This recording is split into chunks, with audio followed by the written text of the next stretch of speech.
Dobrodošli u treći dan. Bitcoin sa velikim početnim slovom, Bitcoin sa malim početnim slovom i Satoshi. U čemu je zapravo razlika? Jeste li ikada primijetili da se Bitcoin piše s velikim B i s malim b? Ili ste čuli ljude kako govore o BTC-u ili sacima? To nisu samo tipfeleri. Oni znače vrlo različite stvari. Da to malo bolje razložimo. Bitcoin sa velikim početnim slovom naspram Bitcoin sa malim početnim slovom. Postoji jednostavna, ali važna razlika. Bitcoin sa veliko B znači mreža, decentralizirani sustav koji omogućuje globalne transakcije bez banaka ili posrednika. Dok Bitcoin sa malo b, to je valuta, to je stvarni digitalni novac koji se koristi na Bitcoin mreži. Zamislite to ovako, Bitcoin sa velikim početnim slovom B je autocesta ili infrastruktura, dok Bitcoin sa malim početnim slovom označava automobile, novac koji bi se recimo prenosio po tom autoputu.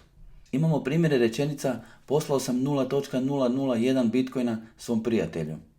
To možemo smatrati imovinom. Dok imamo i primjer rečenice Bitcoin omogućuje transakcije između pojedinaca diljem svijeta. Tu već mislimo na mrežu. A što su Satoshi ili saci? Pa Bitcoin je podijeljen na sitne frakcije. Tu nastupaju Satoshi. Jedan Bitcoin je u stvari 100 milijuna Satoshija. Baš kao što je $1 100 centi, Bitcoin je 100 milijuna saca. A zašto je to važno? Pa mnogi misle da je Bitcoin preskup jer vide cijenu jednog cijelog BTC-a. Ali ne morate kupiti cijeli Bitcoin. Možete gomilati Satoshije.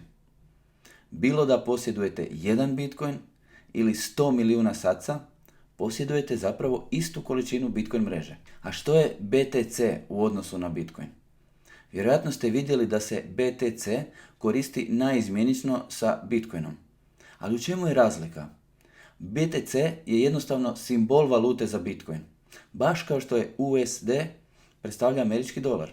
Sada znamo da je Bitcoin sa velikim slovom B mreža, dok je Bitcoin sa malim b valuta.